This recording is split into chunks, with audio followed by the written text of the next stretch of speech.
Hands where I can see them. The shout sliced through the night air outside the gas station. Two black men stood frozen beside a navy blue pickup, the flashing red and blue lights painting their faces in harsh color. One of them, Marcus Hale, tall.com, his posture straight as a soldier, slowly raised his hands. Beside him, Eli Turner, broader, younger, looked toward the officer stepping from the squad car, his hand already gripping his holster. "Sir," Marcus said steadily, "there's been a misunderstanding."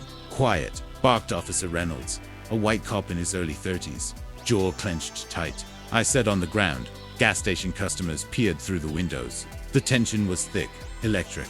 Marcus and Eli exchanged a glance, years of discipline in their eyes. If only Reynolds knew who he was yelling at. One was a Navy SEAL commander. The other, his Army captain brother, dropped to his knees slowly, voice calm. "Officer, we just stopped for gas. I can show you identification." Reynolds moved closer, flashlight shaking slightly.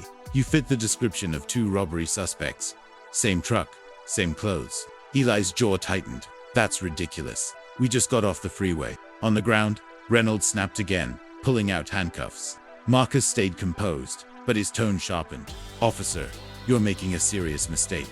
Reynolds hesitated. The man's voice wasn't defensive. It carried authority, the kind of tone that made recruits straighten their backs in boot camp. But pride won over instinct. "Lie face down," Reynolds said. Eli exhaled, frustration burning behind his eyes. He looked around, people filming on their phones. "Bro, just let it go," Marcus murmured quietly. As Reynolds cuffed Marcus, another squad car rolled up. A second white officer, Patrolman Ellis, stepped out, glancing at the scene. "Got him?" Ellis asked.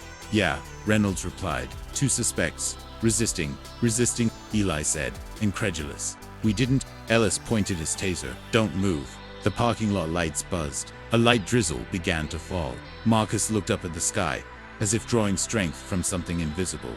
"Officer," he said slowly, "before this goes any further, I need you to contact Central Command, request verification for Commander Marcus Hale, Naval Special Operations, and Captain Elijah Turner, U.S. Army." Reynolds scoffed. "Nice try. You think I haven't heard that one before?" But Ellis hesitated. The names, they sounded familiar. "Wait, Marcus Hale?" he asked quietly. Reynolds ignored him and grabbed Eli's shoulder. "Face the truck."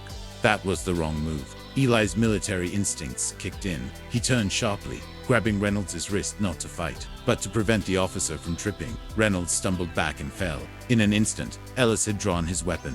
"Freeze!" Eli froze, both hands raised. Marcus shouted, "Don't shoot." He didn't. Then, like thunder, another voice cut through the chaos. "What the hell is going on here?" A black SUV had pulled up silently. A man in full Navy uniform stepped out, medals gleaming. His tone was cold, sharp, commanding. The officers stiffened. The man's eyes landed on Marcus. "Commander Hale."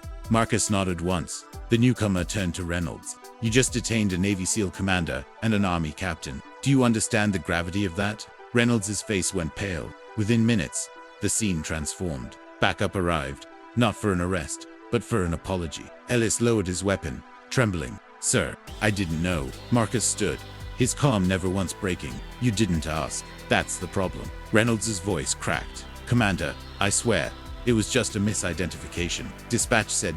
Marcus cut him off quietly. "You saw two black men beside a nice truck. That's all you needed." The silence was suffocating.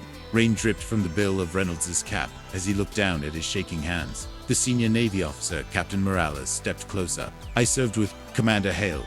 He's risked his life more times than you'll ever count. You owe him respect and an apology." Reynolds swallowed hard, shame flushing his face. "Commander," Captain Turner, "I'm sorry." Eli didn't answer. He just stared at the officer who had pointed a gun at his brother. Marcus finally said, "Next time, officer, don't let fear make your decisions for you." The gas station was quiet now. The flashing lights had faded. Reynolds stood beside his patrol car, watching as Marcus and Eli prepared to leave. "Sir," he said softly, "if it means anything, I'll do better." Marcus looked at him for a long moment. His tone softened slightly. "That's how change starts." Eli loaded their gear into the truck, still fuming. "You should have let him taste what real fear feels like," he muttered. Marcus turned to him. "That's not who we are." They climbed into their truck. Through the windshield, the reflection of the fading red and blue lights looked like distant embers, reminders of a night that could have gone very differently. As they drove off, Eli finally spoke. "You ever get tired of having to prove yourself?" Marcus gave a faint, tired smile. "Every day, but one good man can change another." even if it takes time. Behind them, Officer Reynolds stood in the rain, watching the truck disappear down the dark road. He removed his hat and whispered to himself, "Commander Hale." That night, when he got home, he opened his laptop, and for the first time, he searched the name, Marcus Hale, Navy SEAL Commander. He saw the medals, the humanitarian missions, the rescues. He sat there, staring at the screen, feeling smaller than he ever had before. Sometimes, it takes being humbled to finally see. Respect isn't earned by a badge or a title. It's earned by character. And sometimes, the people we judge most are the ones who've already fought for our freedom.